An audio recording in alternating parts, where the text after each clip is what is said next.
अस्सलाम वालेकुम बच्चे, कैसे सब लोग? होप सो सब ठीक होंगे। आज हम 9th क्लास की chemistry according to new syllabus chapter 9 का एक्सरसाइज के शॉर्ट क्वेश्चंस देखेंगे। So let's just see the first short question. इसको देखते हैं, फिर उसके आंसर की तरफ चलते हैं। Why does it become easier to cut an alkali metal when we move from top to bottom in group one? कहते हैं ऊपर से नीचे आते जाते हैं तो अल्कली मेटल को ब्रेक डाउन करना या इसको कट करना क्यों आसान होता है? बच्चे, हम लोगों ने ना पढ़ा था जैसे जैसे आप ऊपर से नीचे आते जाते हैं ना तो हमारे पास जो साइज है, एटॉमिक साइज, वो बढ़ता जाता है। अब एटॉमिक साइज बढ़ता जाएगा तो न्यूक्लियस से जो बाई वाला इलेक्ट्रॉन है वो दूर होता जाएगा, तो इसलिए जो बॉन्ड बनेंगे वो वीक बनेंगे। यहाँ पे स्टार्टिंग में अगर बनेगा तो वो स्ट्रॉन्ग होगा, लेकिन साइज बढ़ने की वजह से जो लास्ट वाला इलेक्ट्रॉन होगा उसके ऊपर न्यूक्लियस की कशिश कम होती जाएगी, इसलिए इसको तोड़ना आसान होता जाएगा। अगर इसका एग्जैक्टली हम लोग आंसर देखें तो उस चीज को देखते हैं।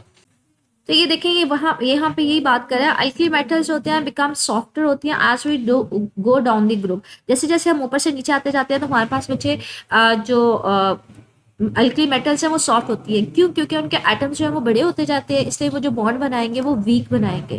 तो हम कहते हैं उनको तोड़ना कंपैरेटिवली आसान होता है। मुझे जो हमारे पास पीरियोडिक टेबल में जो पहले ग्रुप के एलिमेंट्स होते हैं ना, इनको ना अल्कली मेटल्स कहते हैं। कहते हैं जैसे जैसे आप ऊपर से नीचे आते जाते हैं ना, alkali metal, lithium, sodium, potassium, तो साइज बढ़ता जाता है।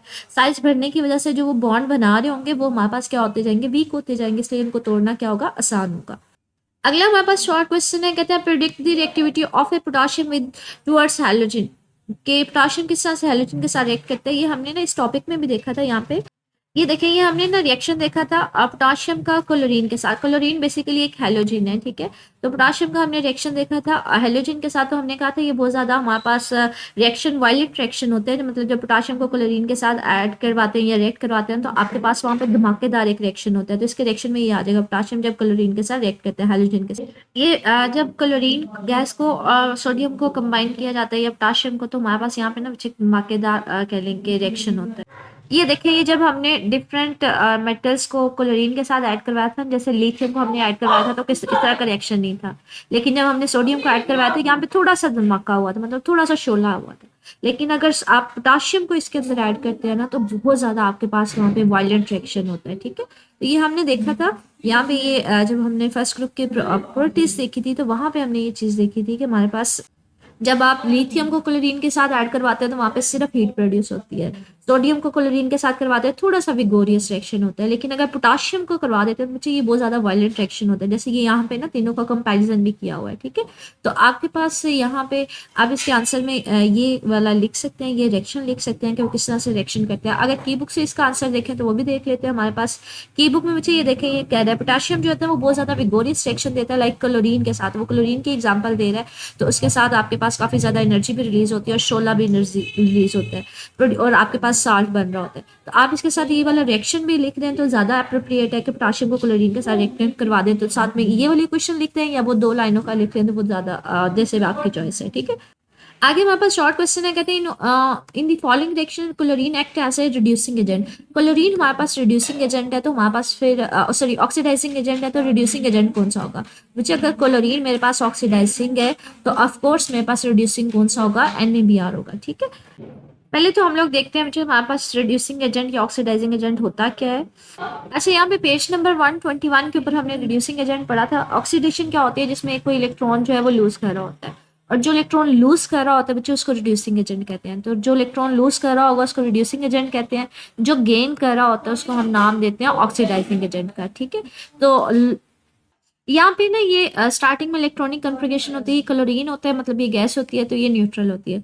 NaBr सोडियम में आपने मुझे इलेक्ट्रॉन अपना दिया होता है और ब्रोमीन ने एक्सेप्ट किया होता है, तो यहाँ पे इसके ऊपर +1 चार्ज होता है, इसके ऊपर -1 चार्ज होता है, मतलब उसने इलेक्ट्रॉन लिया होता है। लेकिन जब रिएक्शन होता है तो मतलब ब्रोमीन ने जो इलेक्ट्रॉन लिया होता है ना वो दे देता है, मतलब इलेक्ट्रॉन लूज कर देता है। और जो इलेक्ट्रॉन लूज करता है हम लोग उसको नाम देते हैं रिड्यूसिंग एजेंट का। अभी हमने 2 मिनट पहले डेफिनेशन पढ़ी कि रिड्यूसिंग एजेंट होता है क्या है? जो सब्सटेंस है वो लूज कर रहा होता है। अब यहाँ पे कौन सा सब्सटेंस लूज करता है? यहाँ पे तो हमारे पास NaBr मतलब लूज कर रहा होता है इलेक्ट्रॉन, इसलिए पहले इलेक्ट्रॉन लूज कर रहा होता है, बाद में ये न्यूट्रल हो जाता है, बाद में इसके ऊपर कोई चार्ज नहीं होता। तो NaBr होगा हमारे पास रिड्यूसिंग एजेंट, ठीक है। इसका एग्जैक्टली आंसर भी देख लेते हैं की बुक से। हमारे पास ये देखिए, ये रिएक्शन लिखा हुआ है, कहते हैं जो ऑक्सीडाइजिंग एजेंट है हमारे पास वो NaBr। अच्छा, ये थोड़ा सा ना थोड़ा सा गलत लिखा हुआ है। NaBr जो होता है ना बच्चे, ये हमारे पास रिड्यूसिंग एजेंट होता है। क्वेश्चन में वो देखिए, क्वेश्चन में पूछ क्या रहा है, क्वेश्चन में ये पूछ रहा है कि हमारे पास क्लोरीन ऑक्सीडाइजिंग एजेंट है, तो रिड्यूसिंग कौन सा होगा? तो बच्चे रिड्यूसिंग जो होगा NaBr होगा, मतलब इसमें ब्रोमीन होगा। जैसे मैंने अभी आपको बताया भी है कि ब्रोमीन के पास बच्चे जो इलेक्ट्रॉन जो होता है इसके पास -1 होता है, मतलब इसका जो चार्ज होता है -1 का मतलब है इसने चार्ज लिया होता है, इलेक्ट्रॉन लिया होता है। लेकिन जैसे ही क्लोरीन के साथ रिएक्ट करेगा तो जिसने इलेक्ट्रॉन लिया होगा वो किसको दे देगा? वो क्लोरीन को दे देगा। तो यहाँ पे फिर हमारे पास कौन सा रिड्यूसिंग एजेंट कौन सा होगा? ब्रोमीन होगा।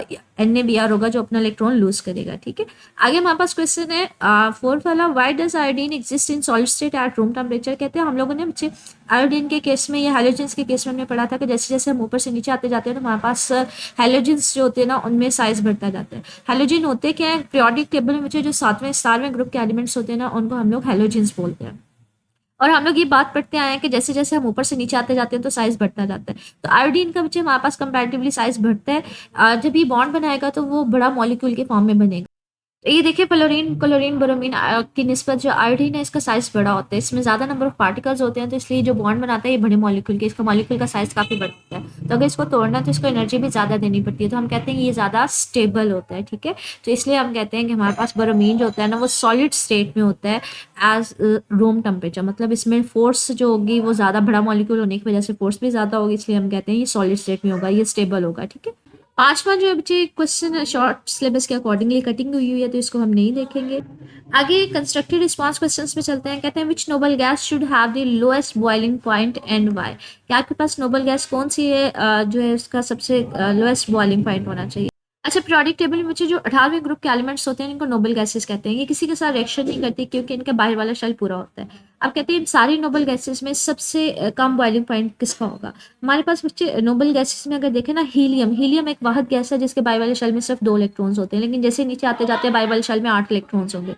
तो सबसे कम स्टेबल जो होती है, हमने कहते हैं कोई भी गैस कब स्टेबल होती है जब उसके बाहर वाले शेल में 8 इलेक्ट्रॉन्स होते हैं, तो हम कहते हैं ऑक्टेट है। थोड़ी सी स्टेबल कब होती है? जब 2 इलेक्ट्रॉन्स होते हैं, तो यहाँ पे हीलियम के 2 इलेक्ट्रॉन्स होते हैं इसलिए थोड़ी कम स्टेबल होती है, इसलिए इसको थोड़ा सा टेम्परेचर देंगे तो ये बॉयल हो जाएगी। तो हम कहते हैं हमारे पास हीलियम जो है इसका बॉइलिंग पॉइंट क्या होगा? सबसे कम होगा।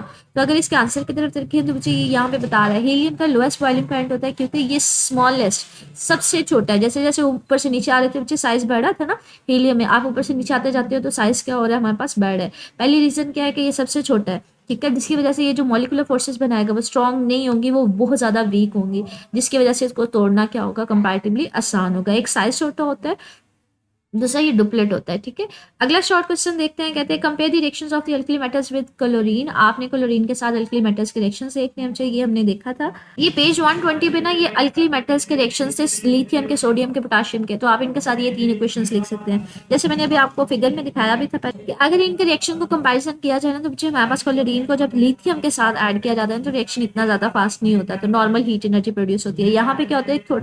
शोला थोड़ा प्रोड्यूस होता है, लेकिन ये बहुत ज्यादा वायलेंट रिएक्शन हो जाता है। तो यहाँ पे यही बता रहा है कि लिथियम क्लोराइड के साथ क्लोरीन के साथ रिएक्ट करेगा तो हीट एनर्जी प्रोड्यूस होगी, सोडियम करेगा तो ये विगोरियस मतलब शोला प्रोड्यूस होगा, लेकिन अगर पोटाशियम करेगा तो बहुत ज्यादा वायलेंट रिएक्शन होगा। तो ये आप उसके रिएक्शन में लिख सकते हैं। ठीक है, अगर की बुक से देखें तो बच्चे की बुक पे ये आंसर है अल्कली मेटल्स होते हैं वो विगोरियसली रिएक्ट कर रही होती हैं क्लोरीन के साथ, जिसमें एग्जाम्पल वो सोडियम की दे रहा है, जब वो क्लोरीन के साथ रिएक्शन करती है तो आपके पास लाइट और हीट प्रोड्यूस होती है। जैसे मैंने अभी आपको दिखाया था छोटा सा शोला मतलब शोला प्रोड्यूस होगा, लेकिन कंपैरेटिवली पोटाशियम में तो बहुत ज्यादा आपके पास धमाकेदार रिएक्शन होता है। ठीक है, तो इसके आंसर में ये भी लिख सकते हैं जो मैंने आपको 3 क्वेश्चंस बताई हैं, आपने टॉपिक किया होगा तो ज्यादा बेहतर है, नए सिरे से याद करने की बजाय आप वही लिखते हैं। ठीक है, अगला बच्चे 3 वाला जो क्वेश्चन है ये अकॉर्डिंग टू शॉर्ट सिलेबस ये कटिंग हुआ है। 4 वाले पे आ जाए, name any 3 elements in the periodic table which exist as liquid.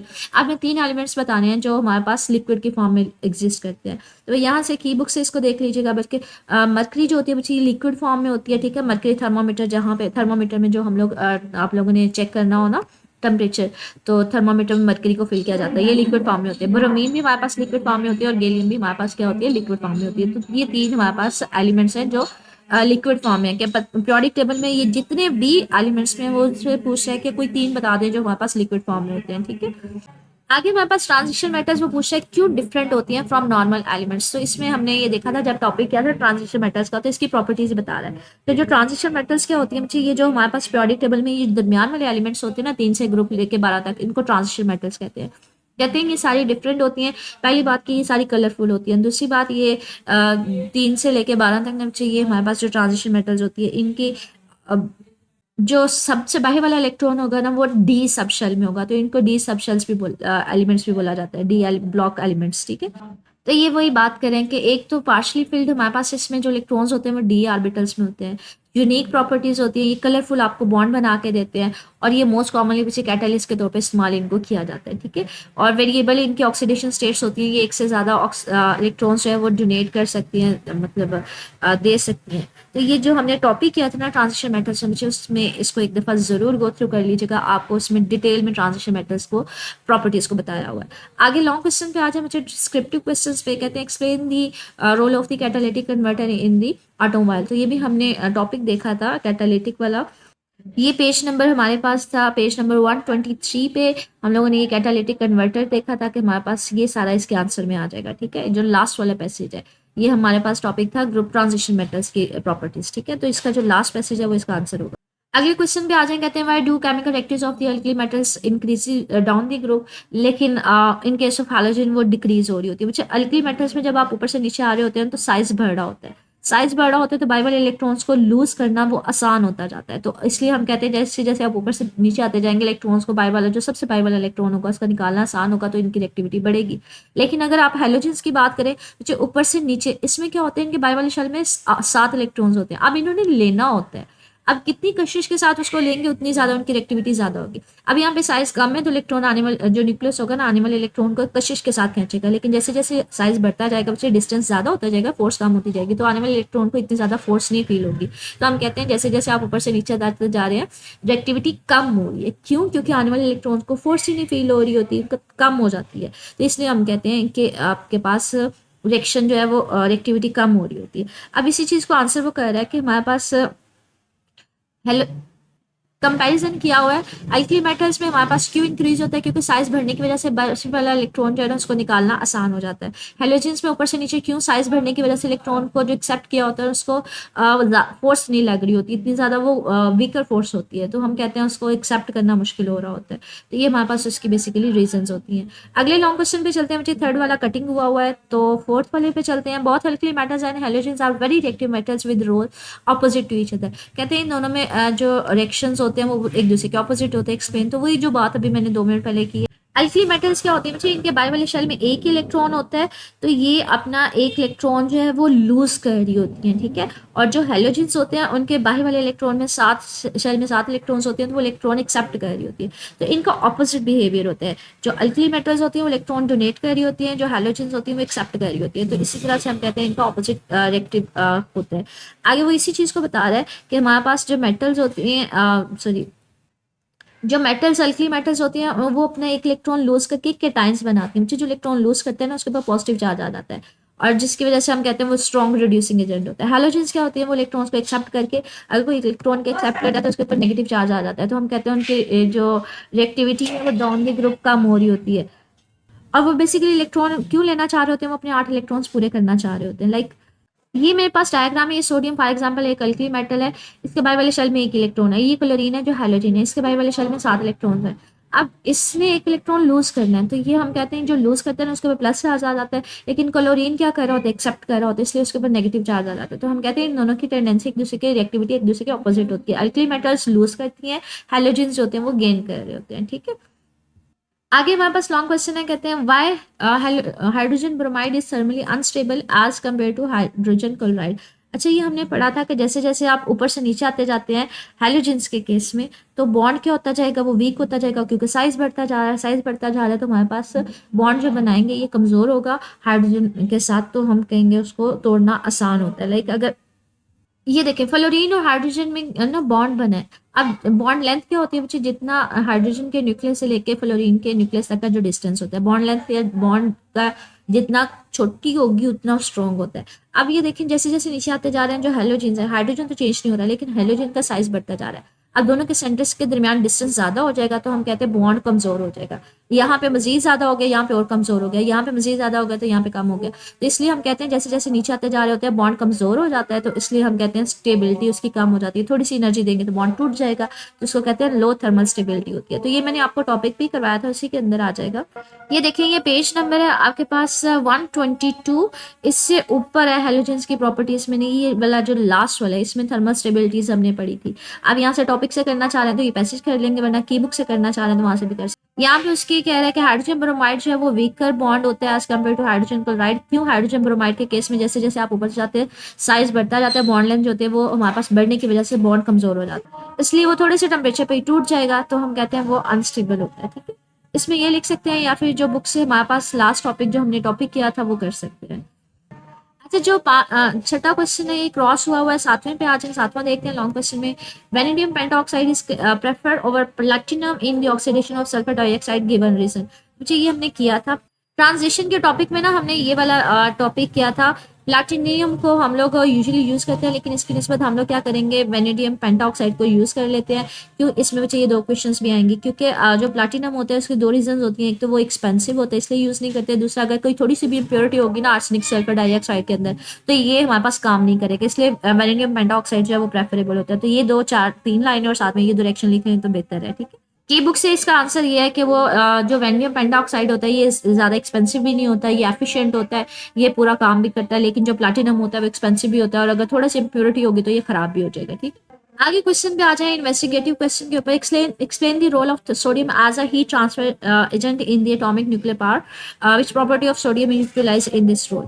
जो न्यूक्लियर पावर प्लांट होते हैं ना, कहते हैं वहां पे सोडियम का हम लोग एज अ हीट ट्रांसफर इस्तेमाल करते हैं। क्यों? आप बताएं। ठीक है, कहते हैं न्यूक्लियर पावर प्लांट में इसको इसलिए as a heat transfer agent इस्तेमाल करते हैं क्योंकि इनकी थर्मल कंडक्टिविटी बहुत ज़्यादा होती है। थर्मल हीट एनर्जी को बहुत ज़्यादा अब्जॉर्ब करके आप अपने अंदर बाद में इसको लॉस करवाया जा सकते हैं। तो इसलिए हम कह लें कि वाइट लिक्विड टेम्परेचर ये जल्दी बॉयल भी नहीं होता। ठीक है, बस गर्म होगा और बॉयल नहीं होगा। It efficiently transfer heat from the reactor to the steam generator. आइए एक जगह से दूसरी जगह हीट एनर्जी को आराम से कह लें कि ट्रांसफर करवा सकते हैं बॉयल हुए बगैर। ठीक है, अच्छा, ये इस तरह से ना न्यूक्लियर पावर प्लांट होते हैं जहाँ पे कोई फ्यूजन या फिशन रिएक्शन होता है, जहाँ पे न्यूक्लियर एक वगैरह को तोड़ के बहुत ज़्यादा हीट एनर्जी प्रोड्यूस करवाई जाती है। बच्चे कुछ एनर्जी लॉस भी हो जाती है, तो इसका बाहर का टेम्परेचर बहुत ज़्यादा हमारे पास हाई होता है। आप क्या कहते हैं, बाहर से सोडियम को डालते हैं, सोडियम जो होती है वो यहाँ से जाएगी, यहाँ से सारी हीट एनर्जी ऑब्जॉर्ब कर लेगी, हीट एनर्जी ऑब्जॉर्ब करके बाहर लेके उसको निकल जाएगी। तो हम कहते हैं इस तरह से हीट एनर्जी को आप ट्रांसफर करवा देते हैं, इससे बाहर निकाल देते हैं जो वहाँ पे रिएक्शन हो रहे होते हैं। ठीक है, सिर्फ और सिर्फ सोडियम को यूज़ करने का पर्पस ये होता है कि वो जल्दी बॉयल नहीं होती, वो यहाँ से हीट एनर्जी सारी ऑब्जॉर्ब करके यहाँ से बाहर लेके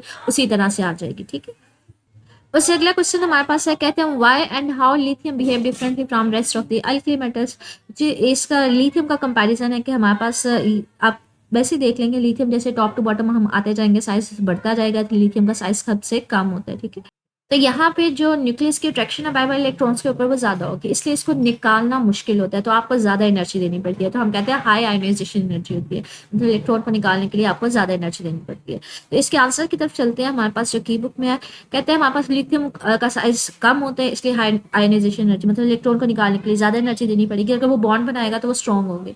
इट रिएक्ट्स लेस विगोरियसली, जब ये पानी के साथ रिएक्शन करता है तो थोड़ा विगोरियस होता है। हमारे पास ये रिएक्शन हम लोगों ने ना देखे थे जब पानी के साथ रिएक्शन कर रहे होते हैं डिफरेंट मेटल्स लाइक लिथियम हमने देखा, सोडियम देखा था, पोटाशियम देखा था। यहाँ पे सिर्फ और सिर्फ गैस मतलब जनरेट होती है। सोडियम में थोड़ा सा आपके पास लाइट या कह लें शोला प्रोड्यूस होता है, और पोटाशियम में तो बहुत ज़्यादा धमाकेदार रिएक्शन होता है जब आप इनको पानी के साथ शामिल करते हैं। तो वो कहते हैं ये लेस विगोरियस होता है, इतना ज़्यादा विगोरियस नहीं होता। ठीक है, एंड फॉर्म स्टेबल ऑक्साइड, और यहाँ पे लिथियम ऑक्साइड प्रोड्यूस करवाता है इंस्टेड ऑफ पर ऑक्साइड या फिर सुपर ऑक्साइड। तो ये इसकी प्रॉपर्टीज हैं। ठीक है, ये आज का हमारे पास बच्चे एक्सरसाइज थी चैप्टर 9 की। इसकी में हमने सारे short questions, constructed, simple, long questions, investigative सारे कवर किए। मुझे कोई पॉइंट मिसिंग हो गया हो, कोई रह गया हो तो मेरे से काइंडली पूछ लीजिएगा कमेंट सेक्शन में। ओके, अल्लाह हाफिज़।